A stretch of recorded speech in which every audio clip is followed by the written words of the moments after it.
மரத்துல இடத்துல விலை உயர்ந்த விருதுகளுக்கு நான் பார்த்தோம். ஒரு வியாபாரி ஒருவர் ஆண்டவர் ஓமையா சொன்னார். ஒரு வியாபாரி ஒருவர் ஒரு விலை உயர்ந்த விருதை பார்க்கிறான்.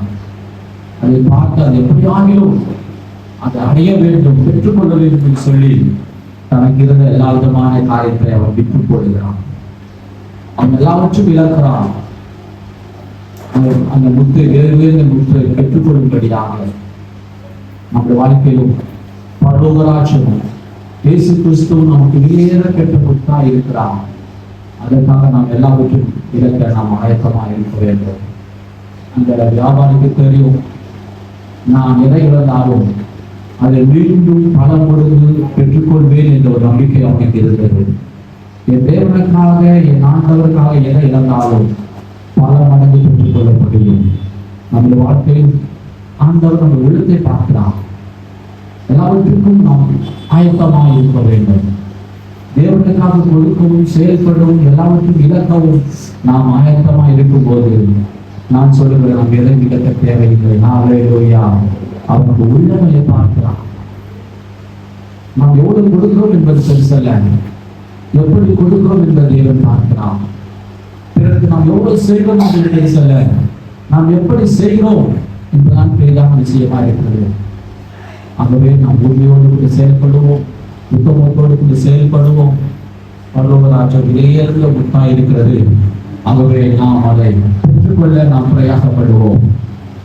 சொல்லுகிற மனிதன் உலகம் முழுவதும் ஆதாயப்படுத்தினாலும் தன் ஜீவனை நஷ்டப்படுத்தினான் அவனுக்கு லாபம் இல்லை. உலகம் முழுவதையும் நாம் ஆதாயப்படுத்திக் கொண்டு சம்பாதித்தாலும் நாம் ஆண்டவர் அன்பில்லை என்றால் அந்த வாழ்க்கை கேள்விக்குறியாக மாறும் என்பது ஒரு காரியமாகவே இருக்கிறது என்று வேதம் சொல்கிறது. ஆகவே நாம் கர்த்தரை நம்புவோம், கர்த்தரை விசுவாசிப்போம். அவர் நம்பும் போது நான் சொல்லுகிறேன், நிச்சயமாகவே அவர் நம்மோடு கூட இருந்து நமக்கு அடைக்கலமும் பலனும் ஆபத்து காலத்தில் அனுகூலமான துணையுமாய் இருக்க அவர் வாழ்க்கை போதுமானவராக இருக்கிறார். ஆகவே கர்த்தரை நம்புவோம், கர்த்தரை விசுவாசிப்போம். நம் தொடர்ந்து விதத்துல இயேசு கிறிஸ்துவின் ஓமையை தியானித்து வருகிறோம். இன்றைக்கும் நாம் தியானத்துக்காக எடுத்துக்கொண்ட வேத வசனம் மத்தேயு சுவிசேஷ புஸ்தகம் 22ஆம் அதிகாரம் 3ஆம் வசனம். 22:3ஆம் வசனம். அழைக்கப்பட்டவர்களை வர சொல்லும்படி அவன் தன் ஊழியக்காரனை அனுப்பினான். அவர்களோ வர மனதில்லாதிருந்தார்கள். வாசிங்க.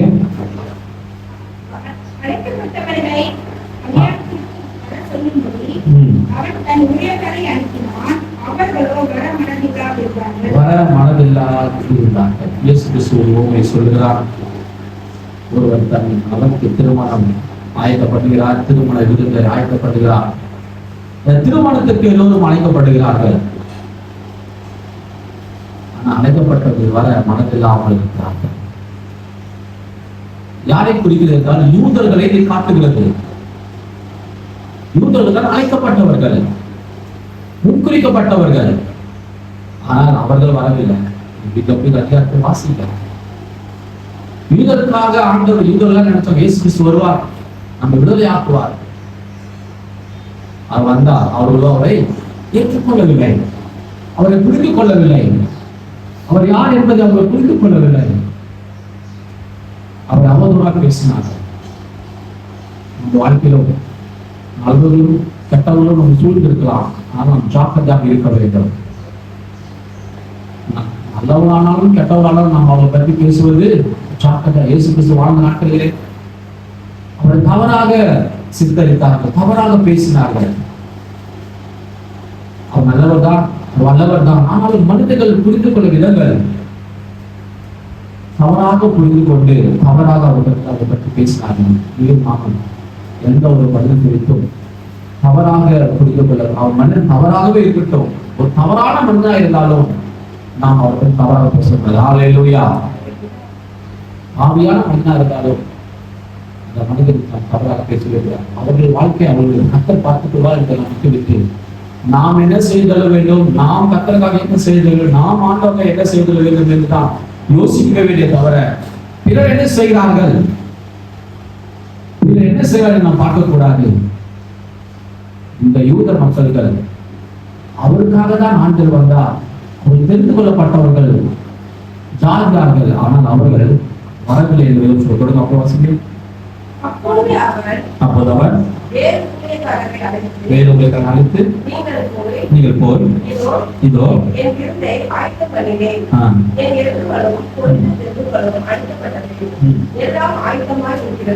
அஞ்சாம் வசனம்.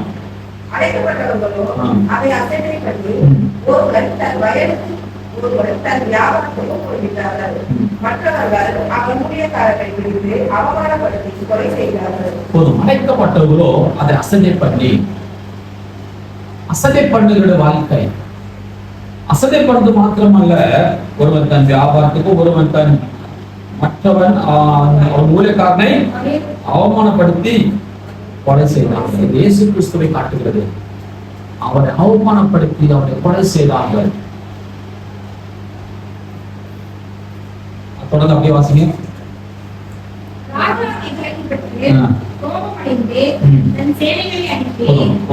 வாசிங்க.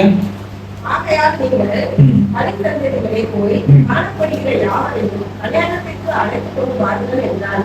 அந்த ஊழியக்காரர் புறப்பட்டு வழிகளிலே போய் தாங்கள் கண்ட நல்லார் பொருளார் யாவரையும் கூட்டிக் கொண்டு வந்தார்கள். போதும். இந்த கல்யாண விருந்துக்கு அழைக்கப்பட்டவர்கள் அதை அசட்டை பண்ணினபடியால் அவ போய் சந்த வழியில ரோட அலாமிக்காக அவரை கூப்பிடுகிறாங்க, வாங்க கல்யாணம். எல்லோரும் புறப்பட்டு போகிறார்கள். இன்றைக்கு நீயும் நானும் அழைக்கப்பட்டவர்கள் அல்ல. இப்படியாக கல்யாண விருந்துக்கு வராதனால உன்னையும் என்னையும் அழைத்து சபையை கட்ட சேர்த்து வைத்திருக்கிறார். ஹல்லேலூயா. நீயும் நானும் ப்ராப்பரா அழைக்கப்படல.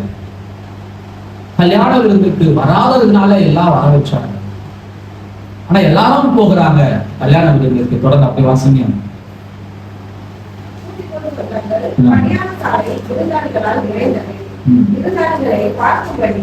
ராஜா உள்ளே பிரவேசித்த போது கல்யாண வஸ்திரம் தரிக்கிறதாக ஒரு மனுஷனை அங்கே கண்டு. ஆமா, அந்த கல்யாண வஸ்திரம் எல்லாரும் அழைக்கப்பட்டிருந்தாலும் அந்த இடத்துக்கு கல்யாண வஸ்திரத்தை தரிக்கிறாக ஒரு மனிதனை காண்கிறார். நீயும் நான் அழைக்கப்பட்டோம், வந்துட்டோம். ஆனா நம்மள சில அந்த வஸ்திரம் இல்லாமல், கல்யாண வஸ்திரம் இல்லாமல் இருக்கிறோம். சபைக்குள் வருகிற எல்லோரும் அழைக்கப்பட்டவர்கள். ஹல்லேலூயா. எப்படியும் நீயும் நானும் அழைக்கப்பட்டோம். கிருபையினாலும் இரக்கத்தினாலும் ரட்சிப்பினாலும் தயவினாலும் அழைக்கப்பட்டோம். ஆனால் இங்கு அழைக்கப்பட்டு பின்பாடும் நம்முடைய வாழ்க்கையில சில பேர் அந்த ரட்சிப்பின் வஸ்திரங்கள் இல்லாமல் இருக்கிறோம். தகுதியை நாம் தகுதிப்படுத்திக் கொள்ள வேண்டும். ரட்சிக்கப்பட்டும் ரோட்ல இருக்கிறாங்க, வழியில இருக்கிறாங்க, ஆண்டு கூப்பிடுறாங்க, கல்யாணத்துக்கு வந்த பிறகும் அவன் எங்கே நினைக்கிறான் என்றால் அவன் ரோட்ல இருக்கிற பிரகாரமே இந்த கல்யாண விருந்துக்கும் வந்து நிற்கிறான். நம்ம நிலைமை மாற்றிக்கொள்ள வேண்டும். ஆண்டவர் நம்மை அழைத்த போது நம்முடைய பழைய சுபாவங்களை கலைத்து போட்டு விட்டு புதிய சுபாவங்கள் நம்ம வாழ்க்கையில் இருக்க வேண்டும். ரட்சிக்கப்பட்டும் இன்னும் அநேக பேர் ரட்சிக்கப்பட்ட பிரகாரமாக வாழ்ந்து கொண்டிருக்கிறார்கள். ரட்சிக்கப்பட்டவர்கள் ரட்சிக்கப்படாதவர்கள் போல வாழ்ந்து கொண்டிருக்கிறான். அந்த கல்யாண வஸ்திரத்தை தரிக்கிறார்கள். உனக்கும் எனக்கும் ஆண்டவர் அழைக்கப்பட்டிருக்கிறோம், வந்திருக்கிறோம். ஆனாலும் பழைய சுபாவங்கள் இன்னும் மாறாமல் இருக்கிறது. அது மாறப்பட வேண்டும். இந்த காலவேளை ஆண்டு நம்ம விரும்புகிறார்கள். நாம் எல்லோரும் ஆண்டவர் முன்வைக்கப்பட்டவர் தான். ஆனால் உலக மக்களுக்கும் நமக்கும் வித்தியாசங்கள் இருக்கிறது. நீ நானும் வித்தியாசப்பட வேண்டும். எப்படி வித்தியாசப்பட வேண்டும்? ஆடையிலும் இல்லை, செயலிலே வித்தியாசப்பட வேண்டும். குணத்திலே வித்தியாசப்பட வேண்டும். பேரில் வித்தியாசம் அல்ல. இன்னைக்கு எல்லாம் பேரில் வித்தியாசம் இருக்கிறது. பேரை கேட்டவுடனே நீங்கள் கிறிஸ்தவர்கள் என்று ஒரு வித்தியாசம் இருக்கிறது. ஆடையை பார்த்தோன்னே நீங்கள் கிறிஸ்தவர்கள் என்று வித்தியாசம் இருக்கிறது. அந்த வித்தியாசம் அல்ல, செயல்களிலே நாம் வித்தியாசத்தை காண்பிக்க வேண்டும். இங்க அந்த வஸ்திரம் தரிக்காத ஒரு மனிதரை வந்து பாடு நீ தொடர்ந்து வீட்டில் போய் வாசிங்க. ஆனாலும் இப்பொழுது அந்த 14ஆம் வசனத்தை வாசிங்க. 14. அந்தபடியே அழைக்கப்பட்டவர்கள் அநேகர், தெரிந்து கொள்ளப்பட்டவர்களும் சிலர். அழைக்கப்பட்டவர்கள் அநேகர், தெரிந்து கொள்ளப்பட்டவர்களும் சிலர். இன்னைக்கு அதுதான் தலைப்பு. அழைக்கப்பட்டவர்கள் அநேகர், தெரிந்து கொள்ளப்பட்டவர்கள் சிலர். இன்றைக்கு நீயும் நானும் அழைக்கப்பட்டிருக்கிறோம். ஆனால் தெரிந்து கொள்ளப்பட்டவர்கள் யார்? அழைக்கப்பட்டவர்கள் யார்? உண்மையே அழைக்கப்பட்டவர்கள் யூதர்கள். அவர்கள் அதை அசட்டை பண்ணினபடியா ஆண்டவர் கிருபையாக நம்மை ரட்சித்தார். நமக்கும் அவர்களும் அநேக வித்தியாசங்கள் இருக்கிறது. உலகத்திலும் எல்லா விதமான காரியத்திலும் எல்லா விதமான காரியத்திலும் வித்தியாசங்கள் இருக்கிறது. ஆனாலும் கர்த்தர் நம்மை அழைத்தார், தெரிந்து கொண்டார். ஆனால் வேதம் சொல்லுது, அழைக்கப்பட்டவர்கள் அநேகர், தெரிந்து கொள்ளப்பட்டவர்களோ சிலர். இன்னைக்கு சபையிலும் அழைக்கப்பட்டிருக்கிறோம். ஆனால் யார் தெரிந்து கொள்ளப்பட்டவர்கள்? நான் சொல்லுகிறேன், அழைக்கப்பட்டவர்கள் என்பது கிறிஸ்தவர்கள். தெரிந்து கொள்ளப்பட்டவர்கள் கிறிஸ்துவை போல் வாழ்கிறவர்கள். ஹல்லேலூயா. அழைக்கப்பட்டவர்கள் கிறிஸ்தவர்கள். கிறிஸ்தவர்களுக்கு அழைக்கப்படுகிறோம். நீங்கள் யார்? கிறிஸ்தவர்கள். அவர்கள் யார்? கிறிஸ்தவர்களுக்கு அழைக்கப்படுகிறார்கள். யார் தெரிந்து கொள்ளப்பட்டவர்கள்? தெரிந்து கொள்ளப்பட்டவருடைய நிலைமை என்ன? அவர்கள் கிறிஸ்தவர்கள், கிறிஸ்துவுடையவர்கள். சொன்னாரு, நல்லாதான் நல்லா வசதியா இருக்கீங்க, எல்லாமே சிம்பிளா பண்ணிட்டா சொன்னாரு, நான் கிறிஸ்தவன் அல்ல, கிறிஸ்துவுடையவன். ஹல்லேலூயா. நான் கிறிஸ்தவன் அல்ல, கிறிஸ்துவுடையவன். நான் கிறிஸ்துவை வெளிக்காட்ட வேண்டும் என்று நான் வாழ்ந்து கொண்டிருக்கிறேன். இன்னைக்கு நீயும் நானும் அழைக்கப்பட்டவர்களா? தெரிந்து கொள்ளப்பட்டவர்களா? முதல் படி அழைக்கப்பட்டவர்கள். எல்லோருக்கும் ஒரு நம்பிக்கை இருக்கிறது, நான் அழைக்கப்பட்டிருக்கிறேன் கர்த்தரால். நீயும் நானும் கர்த்தர் அழைக்கப்பட்டிருக்கோம், நல்லதுதான், உண்மைதான். தெரிந்து கொள்ளப்பட்டவர்களுக்கு நீயும் நானும் இருக்கிறோமா? அழைக்கப்பட்டவர்கள் உபவாசிப்பார்கள், ஜெபிப்பார்கள், 40 நாள் பாஸ்டிங் போடலாம், தீர்க்கதரிசனம் போடலாம். அதல்ல அழைக்கப்பட்டவர்கள். அது அழைக்கப்பட்டவர்களுடைய வாழ்க்கை. தெரிந்து கொள்ளப்பட்டவர்கள் கிறிஸ்துவ போல் வாழ்வார்கள். இதை பார்க்கலும் இது முக்கியமானது. தீர்க்கதரிசனம் பார்க்கிறோம், இயேசு கிறிஸ்துவை போல் வாழ்வது மிக மிக முக்கியமானது. ஊழியம் செய்வதை பார்க்கிறோம், இயேசு கிறிஸ்துவை போல் வாழ்வது மிக முக்கியமானது. ஆண்டவர் சொன்னார், நீங்கள் எனக்கு சாட்சிகளாய் இருப்பீர்கள். அவருடைய சாட்சிகளாக நாம் வாழ வேண்டும். கிறிஸ்து நடந்த பிரகாரம் நீயும் நான் நடக்க வேண்டும். தேவன் இப்படிப்பட்டதான் அந்த வாழ்க்கை கர்த்தர் விரும்புகிறார். ஆகவே பிரியமான தேவச்சனமே, நீங்க எல்லாரும் அந்த கிறிஸ்துவோடு சொன்னாலும் அதை பார்க்க ஒரு வேண்டியான வாழ்க்கை இருக்கிறது. அதுதான் தெரிந்து கொள்ளப்பட்ட வாழ்க்கை. சவுலை ஆண்டவர் அழைத்தான், ராஜாவாக அழைத்தான், அபிஷேகம் பண்ணினான். ஆனால் அவன் அந்த அழைப்பை விட்டுவிட்டான். அவன் தெரிந்து கொள்ளாத பாத்திரமாகவே போய்விட்டான். உலகத்துக்காக, உலக பெருமைக்காக, உலக அந்த பதவிக்காக அவனுக்கு எங்கேயோ இருந்தான். கர்த்தர் அவனுக்கு ராஜாவை மாத்தினாரு. கர்த்தர் இந்த நாளைக்கு ராஜாவை மாத்தினாரு, அந்த நம்பிக்கை இல்லை, அந்த சந்தோஷம் இல்லை.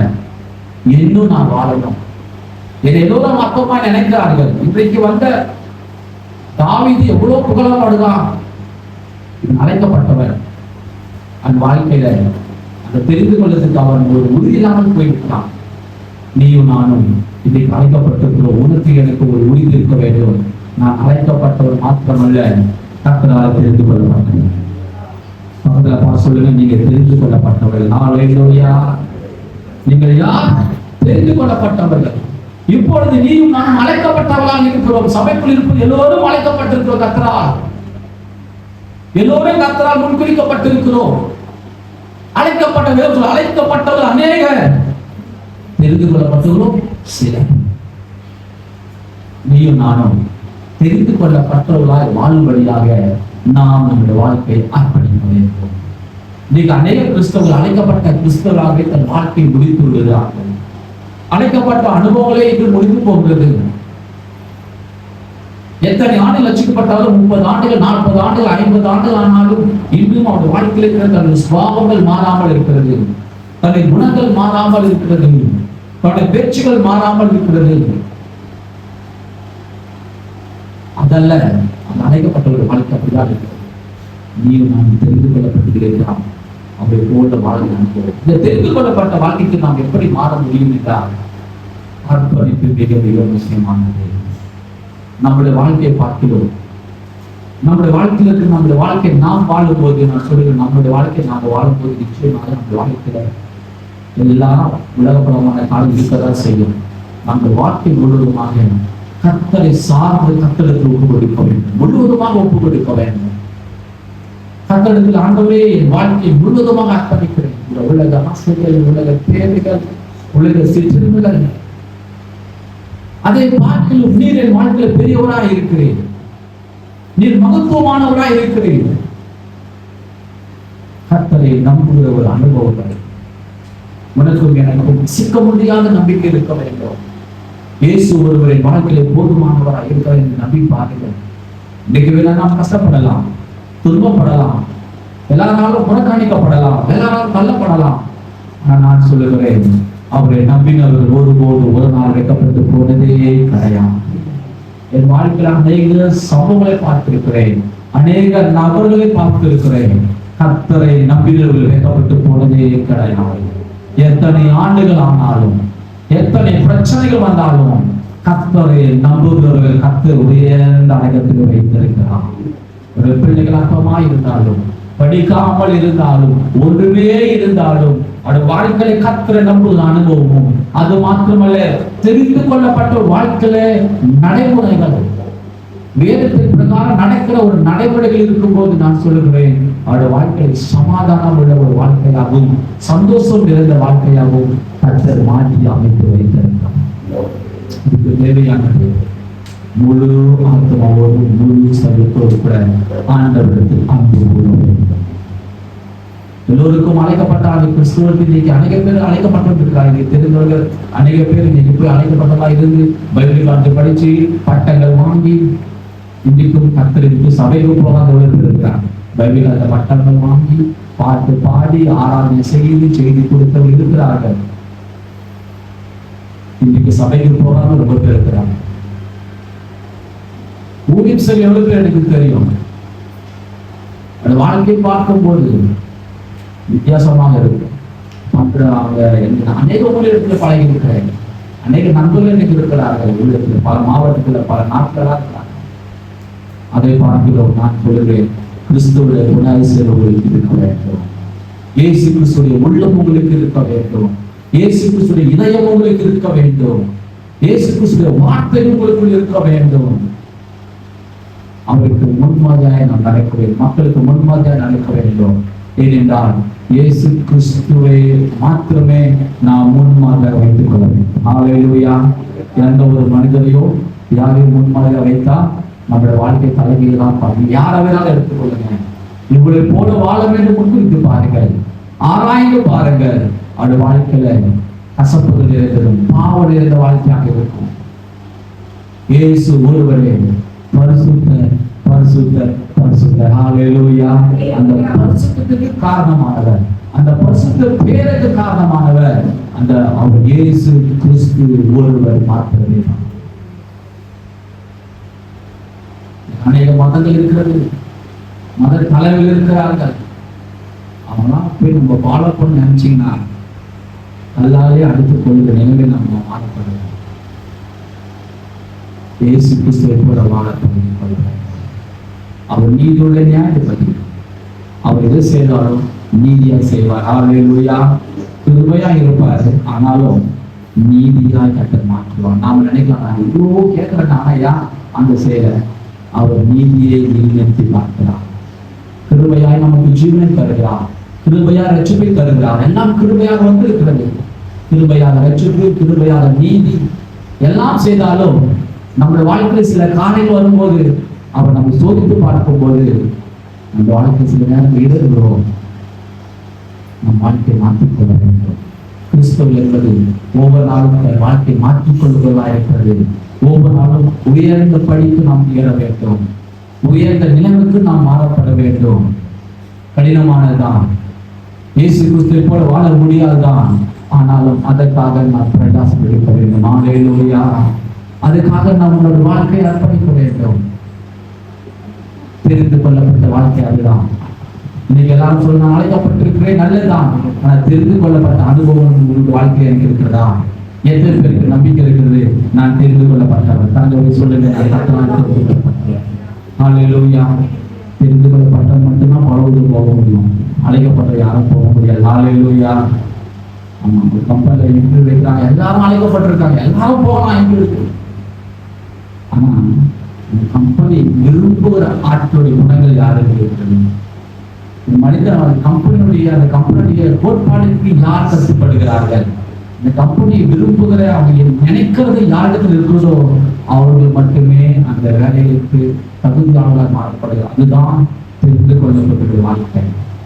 எல்லாரும் அழைக்கப்படலாம், நீயும் நானும் அழைக்கப்பட்ட கூடத்தில் இருக்கிறோம். அது மாத்திரமல்ல, நம்மளை சோதித்து பார்க்கும்போது, ஆண்டவர் நம்மளை சோதித்து பார்க்கும்போது நாம் தெரிந்து கொள்ளப்பட்டதில்லை லிஸ்ட்ல இருக்கிறோமா என்று நாம் கேள்விக்குறியாக இருக்கிறது. இன்றைக்கு நீயும் நாம் நம்மை சோதித்து பார்க்க நாட்டுக்குள்ளாய் வந்திருக்கிறோம். எல்லோருக்கும் நாம் செய்வது நியாயம் என்று தெரிவிக்கிறோம். என்னை நீ கேட்டீங்கன்னா நான் சொல்வேன், நான் செய்வது எனக்கு நியாயம் என்று. ஆனால் யோசித்து பார்க்கும் போதுதான் தெரியும், நான் செய்கிறது அநேக இடங்களில் தவறு செய்கிறேன் என்பதை. அநேக இடங்களில் நான் தவறு செய்கிறேன், வீழ்கிறேன், தவறான எண்ணம் கொள்கிறேன். நான் செய்வது நியாயம் என்று சொல்கிறதே பெரிய தவறு தான். எல்லாருக்கும் தெரியும் தவறு செய்வோம் என்று சொல்லி அதை நாம் ஆண்டவருக்கு அர்ப்பணிக்கும் போது, மாற்றிக்கொள்ளும் போது, இயேசு கிறிஸ்துவே நான் கிறிஸ்தவன் என்று சொல்வதை பார்க்கிறோம், கிறிஸ்து என்று சொல்லப்பட வேண்டும் என்ற அனுபவத்துக்கு நான் மாறப்பட வேண்டும். அந்த அனுபவங்கள் பரிபூர்ணத்தை குறிக்கிறது. அது எல்லாவற்றுக்கும் மேலான ஒரு அனுபவமா இருக்கிறது. அது ஊழியக்கான வாழ்க்கையில் பெரிய அனுபவமா இருக்கிறது, தீர்க்கதரிசிய வாழ்க்கையில் பெரிய அனுபவமா இருக்கிறது. பிஷப்பு, போப்பு எல்லாவற்றுக்கும் மேலாக ஒரு நிலைமை ஒன்று இருக்குது என்று சொன்னால் அதுதான் கிறிஸ்துவை போல வாழ்கிற அனுபவங்கள். இன்னைக்கு நீங்க ஒரு சாதாரண மனிதனாக இருந்தாலும் கிறிஸ்துவை போல வாழும்போது நான் சொல்லுகிறேன், நீங்களே கர்த்தருடைய பார்வையிலே வெளியேறப்பட்ட ஒரு ஊழியக்காரராக இருக்கிற என்பதை மறந்து கொள்ளாதீர்கள். வெளியேறப்பட்டவர் நீங்கள் மாற்ற வேண்டாம். ஆண்டவர் நம் வாழ்க்கையில் விரும்புவது உண்மையில் உத்தமத்தில் விரும்புகிறார், பசுத்தை விரும்புகிறார். நம்மளால முடியாத நம்ம வாஞ்சா இருக்க வேண்டும். ஹல்லேலூயா. ஒவ்வொரு நாளும் நம்மளை நாம் சுத்திகரிப்போம், நம்மளை சோதித்து பார்ப்போம், நாமளை நிதானித்து பார்ப்போம். ஆண்டவரே, வேலை ஸ்தலத்தில், இடத்துல, குடும்பத்துல, எந்த விதத்திலும் நாம் எப்படி வாழ்வோம் என்று நினைத்து பார்க்க போது நாம் தாய் தகப்பனை காணப்படுகிறோமா? அங்கேயே ஆரம்பிக்கிறோம். நான் சொல்லும் அடிக்கடி உலக மனிதர்கள் நம்மை பார்த்தும் நீங்களுடைய உலகிறது தான் தகப்பனை காணப்படுகிறோம். அவர் ரட்சிக்கப்படவில்லை என்றாலும் தகப்பனை தான் நம்மளவா காணப்படுவார்கள். இதற்கு உதவி செய்வது நானாலும் குணமாக எவ்வளவு பேர் இருக்கிறார்கள். அவளை பார்க்கிலும் உன்னை கர்த்தர் ரட்சித்து வைத்திருக்கிறார். ஹல்லேலூயா. நீயும் நான் அழைக்கப்பட்டிருக்கிறோம். அவர்கள் எல்லாம் தகுதி இருந்தும் அவர்கள் அழைக்கப்படாமல் இருக்கிறார்கள். உலக மனிதர்கள் எல்லாம் தகுதி இருக்கிறது, உண்மை இருக்கிறது, உத்தமம் இருக்கிறது, தாராள குணம் இருக்கிறது. ஆனாலும் அவர்கள் அழைக்கப்படவில்லை. நீயும் நான் அழைக்கப்பட்டிருக்கிறோம். இதே பெரிய கிருபைதான். ஆனால் இங்கே போதாது, அழைக்கப்பட்ட வாழ்க்கை போதாது, தெரிந்து கொள்ளப்பட்ட வாழ்க்கை வேண்டும். ஏனென்றால் அது மாத்திரமே உன்னை வியடியும் பரலோக ராஜ்யத்தை கொண்டு போகும். இந்த உலகம் வேணாம் அழைக்கப்பட்டிருக்க என்று சொல்லலாம், உலகத்துல வேணாம் அழைக்கப்பட்டிருக்க எல்லாம் செய்யலாம், யூடியூப்ல பாட்டு பாடலாம், செய்தி தரலாம், எல்லாம் செய்யலாம் அழைக்கப்பட்டவர்கள். ஆனா இங்குதான் அழைக்கப்பட்டவர்கள். பரலோகத்துல தெரிந்து கொள்ளப்பட்டது மாத்திரமே இடம் இருக்கிறது. நீங்கள் நாம மறந்து போயிருக்கிறாரு. தெரிந்து கொள்ளப்பட்ட குணாதிசயங்கள், இயேசு கிறிஸ்துவின் குணாதிசயங்கள், அழைக்கப்பட்ட குணாதிசயங்கள், சாதாரண மனிதன் குணாதிசயங்கள் ஒன்றே ஒன்றுதான். நான் கிறிஸ்தவ என்று அடையாளத்தை மாத்திரமே அழைக்கப்பட கொடுக்கப்படுகிறது. நான் இந்த சபைக்கு போகிறேன், இந்த சாவனத்துக்கு போகிறேன், அதை நாம் பெரிதாக எண்ணிக்கொள்கிறோம். நான் இப்படிப்பட்டதான நான் சபைக்கு போகிறேன், நான் இப்படிப்பட்டதான ஒரு பெரிய சபைக்கு போகிறேன். உன்னுடைய கோட்பாடெல்லாம் இப்படி இருக்குது. அநேக வார்த்தைகளை கேட்கிறோம் வேதத்துல. சில பேர் அநேக வார்த்தைகளை கேட்டு கேட்டு வேதத்தையே நல்லா படிச்சு வச்சுக்காங்க. ஆனா அதை போய் செயல்படுறதா ரொம்ப கஷ்டம். நான் சொல்லுவேன், வேதத்தை போதிக்கிறது பெரிய விஷயமே கிடையாது. ஆனா அது கடைபிடிக்காத ஒரு பெரிய விஷயம். ஹல்லேலூயா. கடைபிடிக்கிறது தான் ரொம்ப கஷ்டம். வேதத்தை அநேக பேர் அநேக வார்த்தைகள் கேட்கிறார்கள், அநேக பேர் அநேக செய்திகளை கேட்கிறார்கள், அநேக விசுவாசத்தில் பல லட்சமான செய்திகளை கேட்கிறார்கள். வேதவாசம் சொன்னா விசுவாசம் எல்லாம் டப்பு எடுப்பாங்க. ஆனாலும் கை கொள்வதுதான் மிக மிக மிக மிக முக்கியமானது. ஆகவே கை கொள்ள கர்த்தர் நமக்கு கிருபை தருவாரா? ஹல்லேலூயா. அதுக்கு என்னன்னா, ஆண்டவரே எனக்கு கை கொள்ள கிருபை காரணம். நாம் உணரும் போது நிச்சயமா கர்த்தர் நமக்கு கிருபை தருவார். உணர்வு இல்லாதவரை ஆண்டவர் ஒருபோது ஒரு நாளும் ஆசிரியக்கவே மாட்டார். நாம் உணர வேண்டும். அந்த வாழ்க்கை யாருக்கு லாபமா இருக்கு நாம் உணரும் போது நிச்சயமாய் நீங்கள் ஆசிரியப்பட்டவராய் மாறப்படுவீர்கள். நான் நல்லா தானே இருக்கிறேன் சொன்னா நீங்க நல்லா அப்படிதான் இருக்க வேண்டும். ஹல்லேலூயா. உணர்வு வேண்டும்.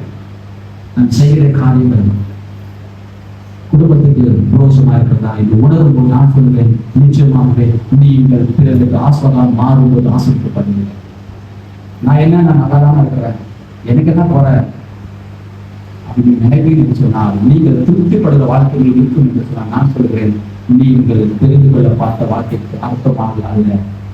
என்னைக்குமே நீங்க அன்னைக்கு பேர் ஆவிக்குரிய வாழ்க்கையில் திருப்தி வாழ்ந்தாங்க. எனக்கு போதும், நான் செஞ்சுட்டேன், நான் முடிச்சுட்டேன், இது போதும். வயதானவர்கள் சொல்லலாம், நாளைக்கு மறிக்க போகணும்னு சொல்லலாம், 80 வயசு மேல சொல்லலாம், என் வாழ்க்கையில போது நான் கத்தக்காய் செஞ்சேன், கத்தக்காய் ஓடினேன், நான் சபைக்கு சேர்ந்தேன் சொல்லலாம். ஆனா நீயும் நானும் திருப்தியா சொல்லிக் கொடுப்பது ஒன்றுமே கிடையாது. இன்னும் முன்னேற வேண்டும். ஹல்லேலூயா. இன்னும் உழைக்க வேண்டும், இன்னும் தியாகம் செய்துள்ள வேண்டும். நான் தியாகம் செஞ்சுட்டே போதும் சொல்றேன் இல்ல, இன்னும் தியாகம் செய்ய வேண்டும், இன்னும் உழைக்க வேண்டும், இன்னும் கர்த்தருக்காக ஓட வேண்டும், இன்னும் நாம் ஜெபிக்க வேண்டும், இன்னும் நாம் வாழ்க்கையை அர்ப்பணிக்க வேண்டும். நாம் எந்த நிலையில் இருக்கிறோம், ஆண்டவருடைய பார்வையில் எந்த நிலையில் இருக்கிறோம், நாம் யோசித்து பார்த்து நம்முடைய வாழ்க்கையை அர்ப்பணிப்போம். ஆண்டவரே, நான் இன்றைக்கு அழைக்கப்பட்ட நிலையில் இருக்கிறேன், ஆனால் தெரிந்து கொள்ளப்பட்ட நிலையில் மாறப்பட வேண்டும். கோடிக்கணக்கான மனிதர்கள் அழைக்கப்பட்டிருக்கலாம், ஆனால் தெரிந்து கொள்ளப்பட்ட ஒரு சுத்தமான மனிதர்கள் தான்.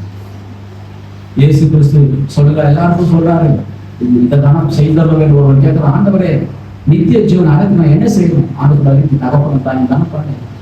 அவன் சொல்றான், நான் சின்ன வயசுல எல்லாம் செய்யறேன், சின்ன வயசுல செய்யறேன். பாத்துங்க, எல்லாரும் எல்லாம் செய்யறாங்க. ஆண்டவரே சொல்றாரு, அதெல்லாம் நான் சின்ன வயசுல சொல்றேன், வேற என்ன செய்யணும்? ஆண்டு சொன்னாரு, எல்லாத்தையும் விட்டுட்டு தரித்திர குறித்து வா சொல்லும் போது அவன் மாதிரி அத்தனை மனதை எதிர்பார்க்கிறார். நான் எல்லாம் செய்யறேன் என்று சொல்ற வாழ்க்கையில ஆண்டு சோதித்து பார்த்தானா நாம் செய்ய முடியாத சம்பவம் நம்ம வாழ்க்கையில். நம்ம எல்லாம் சொல்றோம், நான் எல்லாம் செஞ்சுட்டேன், அந்த அவன் சொல்றான் பாருங்க, அது சொல்லலாம். ஆண்டு ஆண்டு நான் நித்திய ஜீவனை கொடுத்துக்கிற என்ன செய்யணும்? ஆண்டு சொல்ற பல கட்டளை சொல்றாரு, தகப்பன் பண்ணி சபைக்கு அவன் சொல்றான் எல்லாம் செய்யறேன். ஆண்டு சொல்றாங்க, எல்லாத்தையும் விட்டுட்டு தரித்திர கூப்பிட்டு வா சொல்லும் போது அவன் பேசாமலே போயிருக்கான். மனது இல்லை, அந்த மனது உணர்வு எனக்கு இருக்கிறதா? எல்லாவற்றையும் முடிச்சுட்டு கர்த்தருக்கு பின்னே போகிற அனுபவம். செய்கிறதெல்லாம் செய்கிறோம், நல்லதுதான். தனக்கு வைத்துக் கொண்டுதான் எல்லாம் செய்கிறோம், தனக்கு இருக்கிறது எல்லாத்தையும் கொடுத்துட்டு செய்கிறோமா? ஹல்லேலூயா. செய்கிற எல்லாம் செய்கிறோம், தனக்கு வைத்துக் கொண்டுதான் எல்லாம் செய்கிறோம். ஹல்லேலூயா. எல்லாம் செய்கிறோம், ஆனா நமக்கு நேரத்தை எல்லாம் செய்ய நல்லதுதான். ஆனா ஆண்டு சொன்னார், எல்லாத்தையும் டோட்டலா விட்டுட்டு என் பின்னே வா சொல்லும் போது அவன் சொல்லாமலே கேட்கணும். இன்றைக்கு நீங்க அப்படின்னு சொல்றாங்க, ஆண்டவரே துதிக்கிற ஆராதிக்கிற எல்லாம் செய்யறேன். ஆண்டு சொன்னாரு, எல்லாத்தையும் போடுவாங்க. நம்ம வாழ்க்கையை சொல்றோம், நம்ம வாழ்க்கையில் இருக்கிறதானே கூப்பிடுறது பயணத்தை நிச்சயம். மொபைல் இருக்கிறதானே மோகம் தர.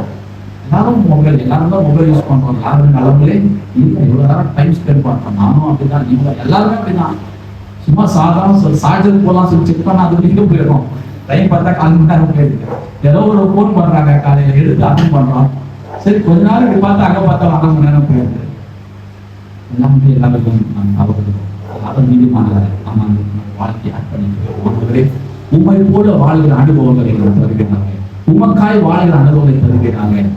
அந்த ஐஸ்வர்யவான் ஆண்டு சொல்லாமலே போயிட்டான். எவ்வளவு பெருமையா பேசினா, நான் சின்ன வயசுல கடைபிடிக்கிறேன், தகப்பன தாய் கணம் பண்றேன், எல்லாம் செய்யற, காணிக்க தரேன், எல்லாமே செய்யறேன், எல்லாத்தையும் விட்டு வர முடியுமா? ஆண்டு நம்மளே கேட்கிறாரு, எல்லாத்தையும் விட்டு வர முடியுமா? நான் அவர் பின் சொல்றோமா இல்ல சொல்லாம போகிறோமா? எல்லாமே எழுதி என் வாழ்க்கையை அர்ப்பணிக்கிறேன், எல்லாவற்றையும் விட்டுட்டு உன் பின்னாடி வர கட்டளை வைக்கிறாங்க. என் வாழ்க்கையை மாற்றுவீராக, என்னை தகுதிப்படுத்த